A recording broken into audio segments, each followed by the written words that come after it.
Bonsoir et bienvenue dans votre émission Ça vous parle. Chaque année, un Calédonien produit environ 490 kg de déchets qui finissent pour la plupart enfouis à Païta. Conséquence, polluants et métaux lourds dans notre écosystème. Peut-on réduire, voire supprimer la production de nos déchets? On en parle. Réduire, voire supprimer la production de nos déchets, c'est l'objectif de l'association Zéro Déchet en Nouvelle-Calédonie. Comment y arriver? En quoi est-ce important? Mélissa, présidente de l'association, répondra à toutes nos questions. Peut-on y arriver dans notre quotidien? Joy a relevé ce défi avec sa famille. Elle nous en parlera tout au long de cette émission. Et on jouera avec Chavi pour finir et son quiz. Bonsoir à toutes les deux. Mélissa, vous êtes présidente de l'association Zéro Déchet en Nouvelle-Calédonie. On s'était vu il y a 4 ans chez vous. À l'époque, vous n'aviez pas de poubelle car vous ne jetiez rien. Est-ce que c'est toujours le cas 4 ans après? Oui, c'est toujours le cas, on va dire à 90%. J'ai une toute petite poubelle, mais quand même, je vais à la déchetterie. Donc, j'ai quand même des déchets à la maison. Oui. Vous allez nous expliquer un peu plus tard comment vous êtes arrivé et comment évolue ce mouvement Zéro Déchet. Joy, bonsoir. Bonsoir. Vous faites partie des familles qui ont tenté le défi Zéro Déchet. Pareil, on vous a suivi il y a 6 mois, à vos débuts, on va dire. Dans le reportage, vous avez une poubelle qui était quasiment vide, à 3 semaines, il me semble, du défi. Même question, est-ce que c'est toujours le cas aujourd'hui ? Il y a eu un petit peu de relâche, mais on a gardé les bonnes habitudes et les nouvelles façons de consommer, de s'approvisionner surtout. Qu'est-ce qui vous a motivé à vous lancer ce défi au départ ? Envie de changer, puis on se demande toujours mais qu'est-ce qu'on peut faire pour notre planète, pour notre environnement. Et puis ça, c'est quelque chose qui est facilement faisable pour tout le monde en fait. C'est pas besoin d'être un président ou un ministre pour sentir qu'on a une action, un impact. C'est vraiment à la portée de tous. Et il y a un impact très concret, très rapide. Et le défi, j'avais besoin d'un petit coup de pouce ou de pied, je ne sais pas, pour vraiment s'y mettre. Et c'est ça qu'on a réussi à avoir grâce au défi. Et le terme zéro déchet, ça ne vous a pas fait peur au départ ? Non, c'est sûr qu'on se pose tous des questions et puis on s'interroge aussi. On ne s'inscrit pas dans un défi sans trop savoir dans quoi on va s'embarquer, mais c'est vraiment l'objectif ultime. Et je pense que c'est parfois, effectivement, on en parle souvent, mais ça fait peur. Il ne faut plus rien consommer, on ne peut plus rien faire, on va tous mourir, nos vies seront nulles et on va s'ennuyer parce qu'on ne pourra plus rien faire. Mais c'est un objectif ultime. C'est vraiment la démarche qui est importante, plus que l'objectif. Mélissa, avant d'aller plus loin en détail sur le sujet, rappelez-nous en quoi aujourd'hui c'est important de réduire nos déchets. Alors en fait, je crois que la réponse, elle était dans l'introduction. Quand on voit le poids de déchets jetés par an par les Calédoniens. Alors le Calédonien, c'est un exemple, c'est sûr, local, mais c'est la même chose dans le monde entier à plus ou moins grande échelle.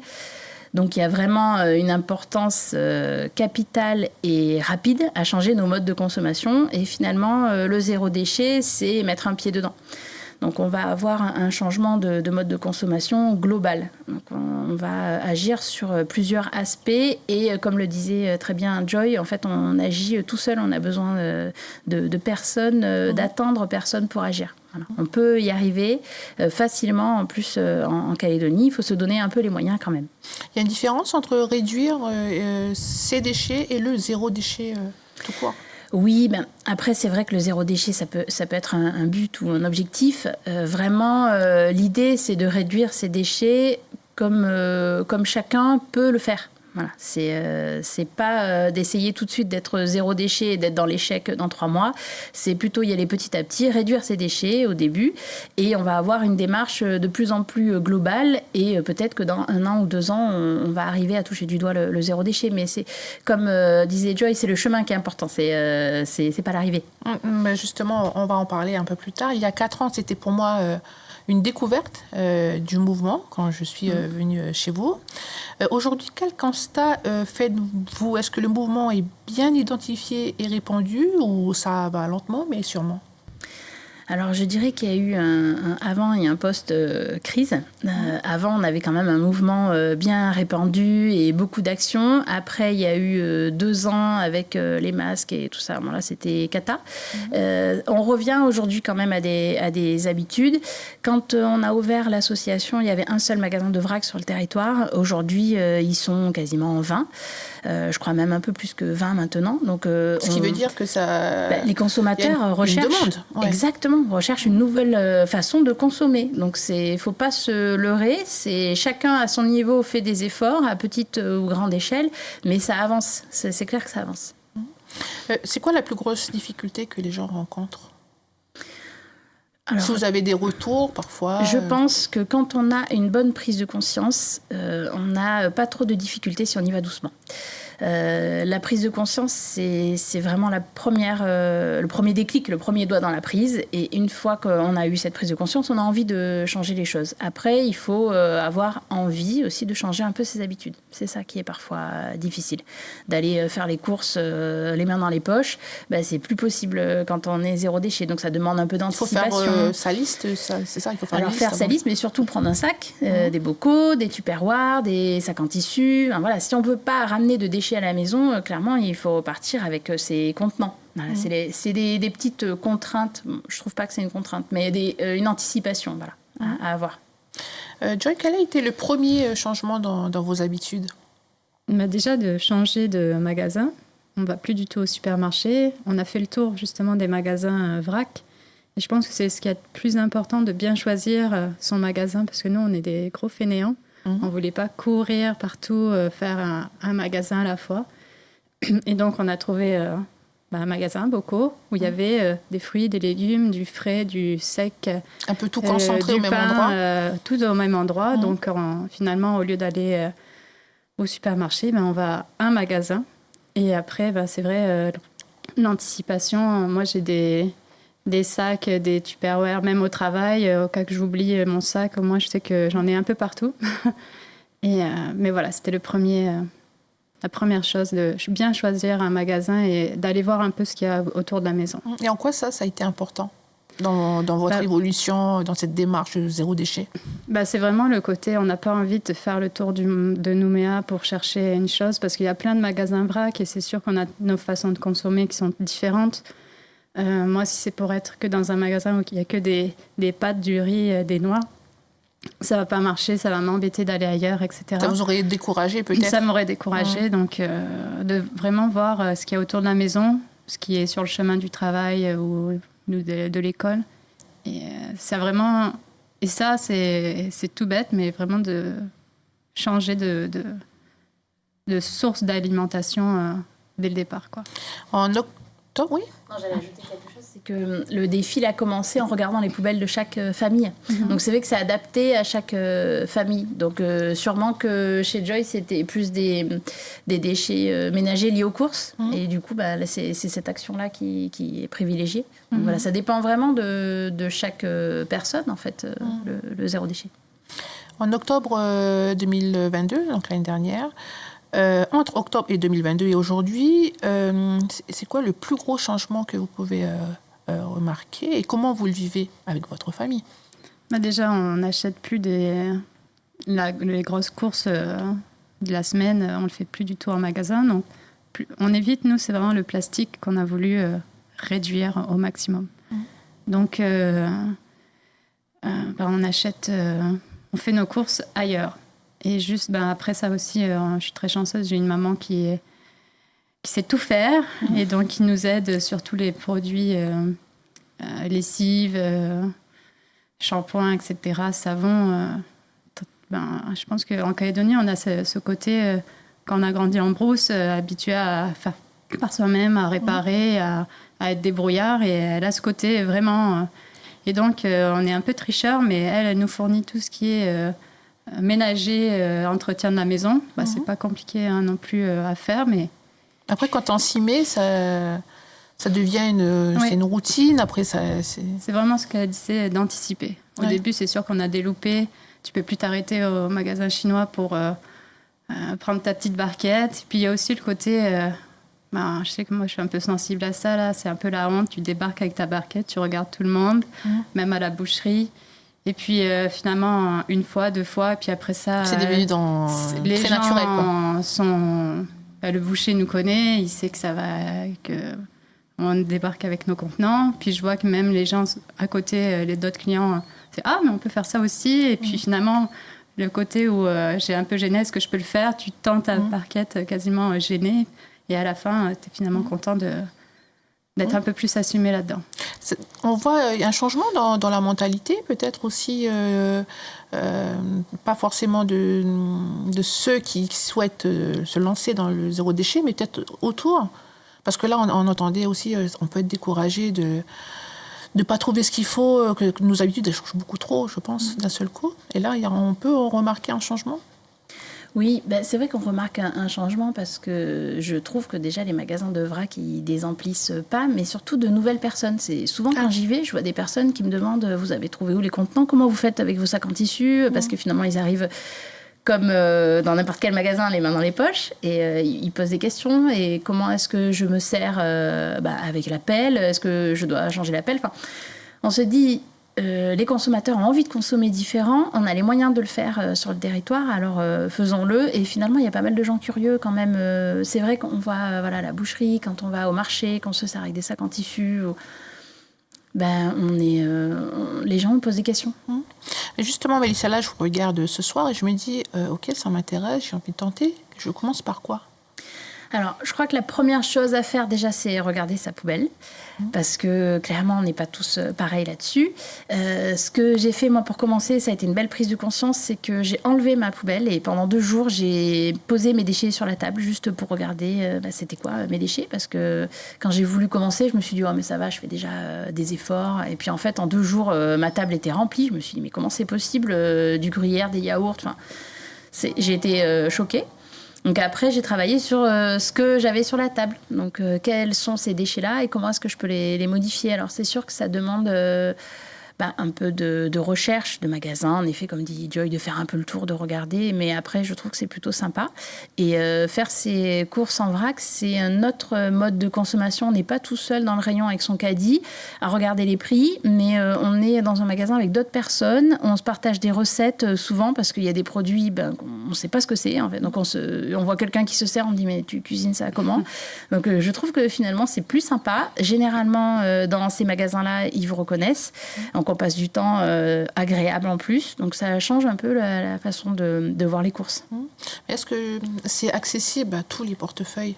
Oui, complètement. Et c'est justement ce que je dis tout le temps. Parce qu'on se dit, c'est bio, ça va être cher. Hein. C'est encore plus accessible. Alors déjà, tous les magasins vrac ne sont pas bio.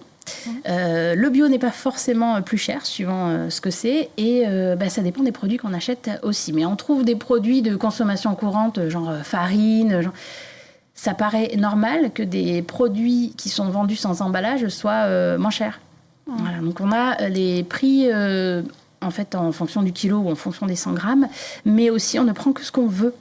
Parce que moi, ma frustration dans les grandes surfaces, c'est que j'ai besoin de 100 grammes de cacahuètes pour ma recette. Et en fait, je suis obligée d'acheter 250 ou 500 parce que c'est comme ça qu'il est vendu. Et je sais très bien que les 250, je vais les retrouver dans 1 an au fond du placard, je n'aurais pas utilisé. Donc là, j'achète ce que j'ai envie. Si je ne connais pas le produit, je prends que 100 grammes. Ça me coûte 300 francs ou 100 francs suivant ce que je prends. Je donne souvent l'exemple des tomates séchées. Mais moi, j'adore les tomates séchées. Les tomates séchées en vrac, ça pèse rien du tout. C'est sec. Alors que dans un magasin, c'est vendu avec de l'huile d'olive. Clairement, on paye l'huile d'olive. C'est hyper cher, le petit pot. Alors qu'en vrac, ça coûte 200 francs le gros sac. Le gros sac en tissu. Donc finalement, on s'y retrouve complètement. Enfin, on fait même des économies suivant ce qu'on prend et ce qu'on achète. Vous avez une petite famille, Joy, 2 enfants avec votre mari et la famille qui s'agrandit avec un chien. Ça demande quand même pas mal d'organisation. Quand on entend, on dit ouf, il faut penser quand même à pas mal de choses. Il faut juste penser à mettre un sac dans la voiture et puis... Des contenants, nous, les contenants, c'était facile. Hein, mais tout le monde y pense, vous, votre mari, ou c'est principalement reposé sur vos épaules? Il y pense un petit peu moins souvent. Oui.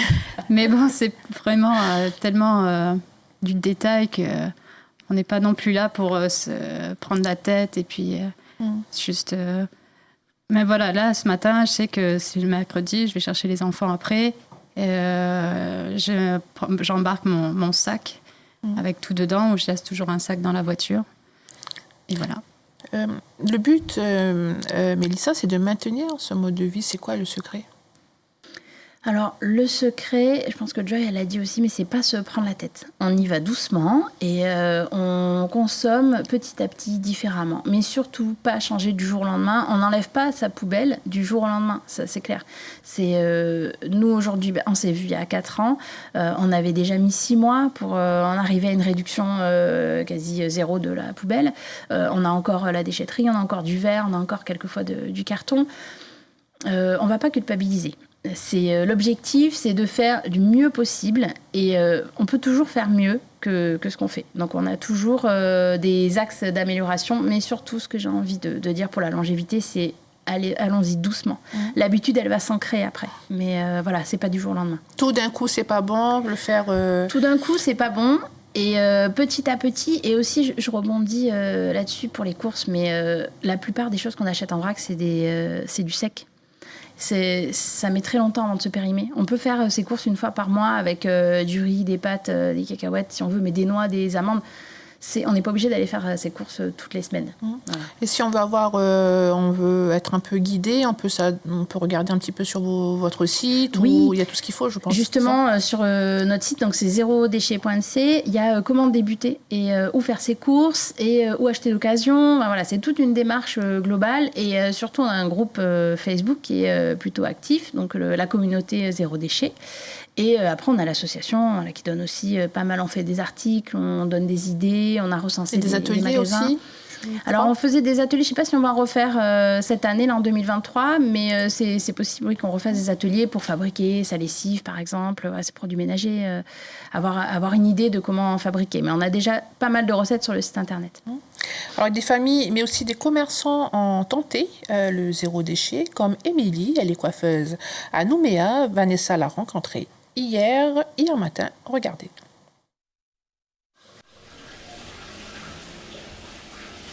Du moins de déchets parce qu'on réutilise tout.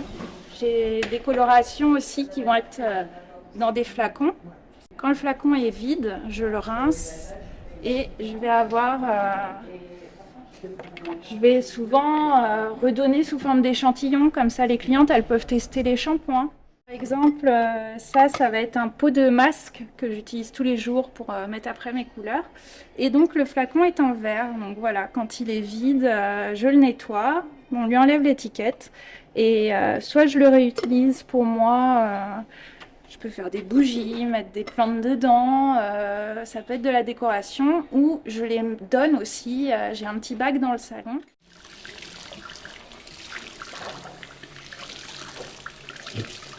On a quand même une petite poubelle, pas un très grand format.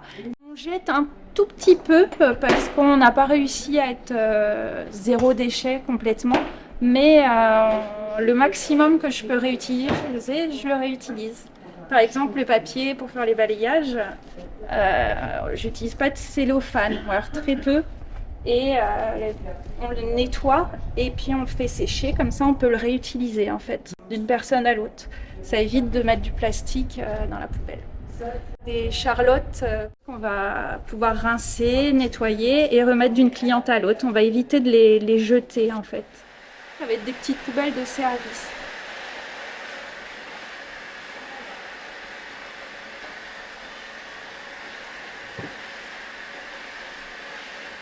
Ce sont des plantes qui vont teinter, donc on arrive à avoir des colorations 100% végétales. Ce sont des colorations qui, lorsqu'on les rince au bac, on sait qu'on ne rejette pas de produits toxiques en fait, c'est du biodégradable. Et donc on a une eau qui est propre en fait, chargée de pigments mais propre.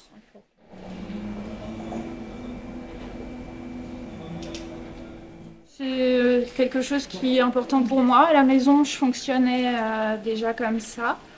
Et puis, du coup, je trouvais ça assez naturel dans mon métier, surtout dans mon propre salon de coiffure, où je peux choisir ce que j'utilise, en fait. C'est vrai qu'on a tellement eu la coiffure traditionnelle, on est en contact de beaucoup de produits chimiques. On faisait pas mal de déchets et ça me frappait toujours avant. Et je me disais, il y a plein de choses à faire et des choses simples en fait. Mélissa, j'ai trouvé le nom de ce salon dans une liste. Mon commerçant s'engage sur le site. Est-ce que vous pourriez nous expliquer rapidement de quoi il s'agit? Oui, c'est une action qu'on a menée il y a 2 ans, soutenue par la province Sud. On a créé, donc Mon commerçant s'engage, c'est une marque qui rassemble finalement les magasins qui acceptent nos contenants. Donc on a fait le tour d'abord des magasins vrac, mais on a plus de 110 commerces qui sont recensés en province sud, mais aussi en province nord, donc plutôt Koné, Koumak et Pointe-Dimier, où on peut aller avec son contenant sans problème, parce que justement c'est pour penser aux personnes qui, comme Joy, osaient pas trop au début aller dans le commerce avec son contenant. Là, c'est possible parce que le commerçant a déjà été approché par l'association. D'accord, donc la démarche a été faite avant, donc on est moins stressé en fait arriver devant et de faire la démarche, d'expliquer. Oui, et on a fait une démarche un peu plus poussée avec le commerçant, mais on est allé le voir avec plusieurs pistes de réflexion pour leur commerce. Donc il y a accepter le contenant, mais il y a aussi réduire ses déchets, sélectionner ses fournisseurs. Enfin voilà, il y a toutes des démarches. Donc certains ont vraiment pris l'enjeu à bras le corps et se sont lancés sur plusieurs démarches différentes, dont cette commerçante. Et d'autres ont fait un peu moins, mais en tout cas à leur échelle, chacun a fait un effort. On arrive au terme de cette émission. Joy, pour finir, peut-être un conseil très rapidement. Oui, peut-être 2 à chaque fois, de se poser la question, est-ce que j'en ai vraiment besoin avant d'acheter quelque chose? Et le deuxième, vraiment, tout simplement aller voir ces commerçants qui sont dans le zéro déchet, juste par curiosité, voir ce qu'ils proposent et ce qu'on peut y aller nous-mêmes et commencer la démarche. Merci Mélissa, merci Joy pour toutes ces précieuses informations. On ne va pas se quitter, on reste ensemble. On va accueillir pour cette dernière partie Chavi.